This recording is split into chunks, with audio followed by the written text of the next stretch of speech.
All right, we're back on Morning Line. Guess who's the attorney? Oh, yeah. It's this guy right here. He's very serious and respectful. I don't know what I am. But listen, this is Clint Kelly, malpractice attorney, on with us this morning. Taking your phone calls if you'd like. We've got the lines open. Jump in if you want. 737-7587. Whether or not you think you may have a case or a question. We should say this, too, by the way. I wanted to always touch on this. You covered the bases on why you may have a case. But also, the fact that you maybe had a negative result from a doctor or hospital visit does not mean that there's a case necessarily. I mean, sometimes you go to the hospital and people die, or they can't heal you completely the way. And as long as they abide by the standard, that doesn't mean you have a case just because you didn't get the result you wanted. That's correct. We call that a bad outcome, Nick. And most of the time, patients who have bad outcomes, it's not the consequence of provable malpractice. I mean, I'm sure there's situations where there's been a violation of medical rules that, for whatever reason, it was covered up well enough, or it was too difficult to prove. But in a lot of cases, you'll have patients who have bad outcomes where the physicians and the nurses have done what they were supposed to do. And like you said, they're not guarantors of a good result. I mean, there's still sicknesses that can't be healed. They do the best they can. That's and correct. So, but if you have a suspicion, you definitely call Clint. I can tell you, he's been coming on this show for a long time now, and he's had people like you have called in that have had cases that not only have you handled and won, but we've done stories on. And so take advantage of this opportunity. 737-7587 is the number if you want to jump in. Okay, look, we've got a call right now. Let's go to Donna. Donna, good morning. Good morning. Hi. If you citizen run out on you and you got life on you, on your arm, and your place got to come out, what would that happen out there? Well, you got to start over, Donna. I don't understand what I'm you sorry. said. Say that again. What do you have, Donna, your condition? I said I broke my arm in '95. You broke your arm in '95, okay. And I got plates in it. Plates. And they bothering me, and they got to come out. What should I do about that? All right. So now, of course, that's 95. It's just a long way. Now, you say sometimes there are exceptions to a rule if a condition, it was initially fixed, but maybe it didn't start manifesting itself until maybe screws start getting loose in a plate. I don't know if that would justify that. Yeah, based on what she's telling me, it sounds like that there may have been a defect in the equipment. In Tennessee, there's a 10-year statute of repose, which means you've got to bring the claim within 10 years. Now, the exception you're talking about is what they call the foreign object exception, where someone leaves like a sponge or a scalpel or some other type of equipment in the body and doesn't get it out, and the patient discovers it later. Then it wouldn't make any difference whether it's 20 years or 50 years, you'd still have a claim. But whether it's a defective piece of equipment or wasn't put in right, that's going to be a tough case to prove. Now, she said, what should I do? Obviously, follow the doctor's advice. If it needs to come out, have it taken out and have new equipment put in if it needs to be put in. But as far as a malpractice case is concerned, I think that's going to be a really tough case to prove because so much time has gone by. Yeah, worth asking, Donna, worth asking. Certainly was. Wasn't there another scenario where you were describing to me in past shows of screws that sometimes do come loose in certain procedures that were malpractice? They were called pedicle screws. They were screws that were used, and it was sort of a surgery that was in vogue for a while. And they still do use pedicle screws, but at the time there was a certain type of hardware and screws that were implanted in the spine for spine surgery, and the screws would break. Okay. And they would break fairly soon after they were put in. And there was a particular doctor associated with these screws breaking or coming loose. And the doctor and the manufacturer were able to persuade the jury that because of the type of equipment that has to be used, this is one of those risks of the procedure. It wasn't that it was necessarily defective, it was just that the way it was implanted and put in put a patient at a higher risk of having the hardware fail.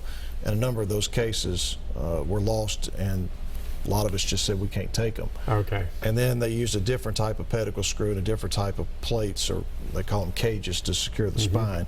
And you don't see many of those cases anymore. Not many. Now, sometimes a case like that, if it does can become class action, right? You're involved in those, and we did a case with one of your clients, the birth control device. Marina IUD, yeah, Okay. where the IUDs were. And that may be someone you should consider. Let's mention that again. That case we did the story on, and it migrated, correct? The IUD. That's correct. And it ended up on her hip, or where yeah, was it? well, it actually perforated. It went through the uterus and into the spine. One of the cases did. Another one went into the rectus muscles in the abdomen. But in any event, it's supposed to stay implanted where it's put. It's bizarre. And this particular device, well, I think the FDA reported something like 4,000 cases where the IUD had migrated to different parts of the patient's body because of a defect in the way it was constructed. Yeah, I thought I'd mention that because I think there's probably women out there that have seen or dealt with that.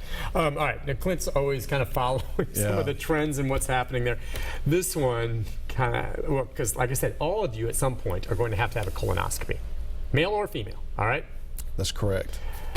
What you got? All right. The FDA got wind of an issue that was occurring in hospitals where patients were getting major infections after having colonoscopies, and in some cases endoscopies, where they pass the scope down the mouth into the stomach. Okay.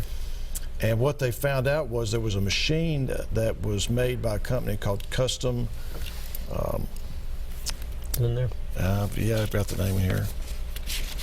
There's several of these machines, apparently. There are several machines. This is one that's in a lot of hospitals. I want to get the name because people might want to ask. Custom Ultrasonics. Okay. What this machine does is it uses water and detergent and ultrasound or sonic waves to disinfect the scopes. Why not an autoclave?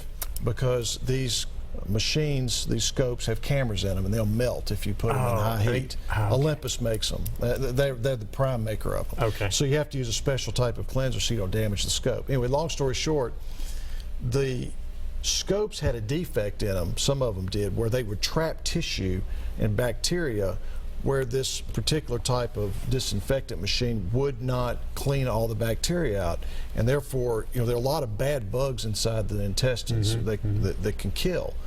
And so you had a scope with a defect in it, which is trapping tissue, along with a machine that wasn't disinfecting properly. FDA got wind of this, issued basically a letter to Custom Ultrasonics saying, fix this machine. You need to make sure that it can handle the cleaning out of this bacteria. And also, the company that made the scopes, Olympus, fixed the defect and made different scopes. Anyway, this machine, after it was being fixed, still did not perform as it was supposed to, so the FDA issued a recall on the machine. That's not what caught my eye, because that happens. What caught my eye was something like 1/3 of the hospitals were still using the machine even though they knew there had been a recall issued on it and it hadn't been fixed. That's what drew my attention to this story. Let me guess, they're really expensive to replace. They are. They are very expensive. Well, what other reason would there be? I mean, come on. Well, you and I have talked about this a lot on the shows about how infections, the hospitals now are teeming with them. And one of the reasons why, it's not that the numbers are so much very high, but one of the reasons is the machines that are used to clean equipment aren't performing like they're supposed to. And so, yet it's another thing to be concerned about when you go to a hospital is, are the machines or the equipment that's being used properly cleaned? What are you supposed to do? All right, so I mean, okay, I just had a colonoscopy this past January, so didn't get sick, knock on wood. I don't know if they used it, but if I'd known this then, I would have asked when I went in, I would have just said, hey, you guys use this Custom Ultrasonics device and see what they say. I mean, you can ask these questions. I mean, just like anything. I mean, why wouldn't you? Yeah, and I bring this up because, knowledge is power, and I think in today's modern medicine, patients have to be educated about what the risks are. They need to be consciously aware and go to the internet and make sure that what they're getting themselves into is something that if they have an ability to reduce risk, they need to do it. And you're exactly right. Someone could go to the FDA website, which is not hard to do. You can go look at the FDA website anytime you want and see what products have been recalled, what type of safety warnings are out there, but do exactly what you said, Nick, is you go in there and say, look, are you using Custom Ultrasonics on the scope that I'm going to have introduced in my body for a colonoscopy? Now, if the hospital says yes, there's a problem. Like, okay. If the hospital says no, then you can breathe a sigh of relief, and if they don't answer the question, then you can be, you are the consumer, you do have a right to go somewhere else. You said they use the same scopes orally and anally? In some cases. In some cases. It's a duodenoscope does not. It's always used for a colonoscopy, Okay. but there are some scopes that can be used both ways. Yeah, it's still interesting to me. For whatever reason in society, and you probably run up against this, you talk about asking doctors those questions, but when it comes, I think, for many of us, frankly, with me, I'll just be honest, when it comes to my finances, I've got a 401k and I have a financial counselor that maybe helps with some of my modest investments, which I don't have much of, but I don't understand a darn thing. And I defer to this person who I happen to trust and been with for a long time. But I don't know. If he's a Bernie Madoff, guess what? I'm going to find out the hard way because I don't know. And on the other hand, I've got my doctors where, and many of you just tend to defer and assume these doctors are going to do the right thing with the equipment for you. Whereas I think many of us ask harder questions of the mechanic working on our car than we do of a doctor when we're going in for a procedure. I don't think that. I know that. Well, and it's just mind-boggling that you're more concerned about a mechanic and what he's using on your car than what you would be worried about someone's going to stick up your butt to check for cancer. We assume, and you and I have talked about this as well, we assume that the doctors and the hospitals and those taking care of us know what they're doing and will protect us to the greatest degree possible. It's a trust that's bred into us from birth, particularly those of us that have grown up in the South. But times are changing now, and because the medical system, in my judgment, is overburdened, overwhelmed in volume and numbers, and also believe knowledge is power, patients have to start asking questions. That's why we always say, make sure you have a friend or a family member with you in a hospital to be an advocate, because question, because the doctors want to hear that, the nurses want to hear that, because they don't want to make a mistake any more than the patient does. But these are simple questions that can be asked nowadays, because you're a consumer every bit as much as you are a patient. That's right. It's weird too. Every other thing, I always wonder this. I go in and, I'm going to have the car, I use the car example again, and I ask, okay, so they have to do this, how much is that going to cost? When's the last time you went, and maybe it's because we had insurance at one point, that you ever asked and said, by the way, how much is that IV going to cost me? How much is that shot? And when you do, sometimes they look at you like, because not many people do it, like you're from Mars or something, but I'm getting to that point now. When I go to the doctor, I go, okay, how much is that shot? How much is this? How much? Why shouldn't you be able to ask that? And you can. No one's stopping you.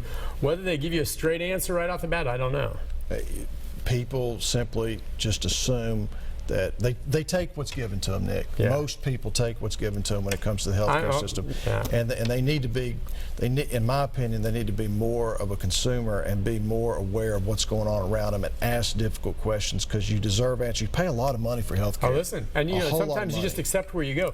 I went and had an MRI because I thought I had a hernia, torn muscle in my abdomen, and I called around to 4 or 5 different places to find the best dang price, and that's where I went. That's good. Hey, we'll take a break. When we come back, Tim and others, if you're on hold, stay there. We'll get your phone calls. The lines are open, 737-7587. Think you might have had a problem with the doctor or the hospital. You're not sure about the situation. Now's the time to call. At least bounce it off him, see what he thinks. We'll be back with more right after this.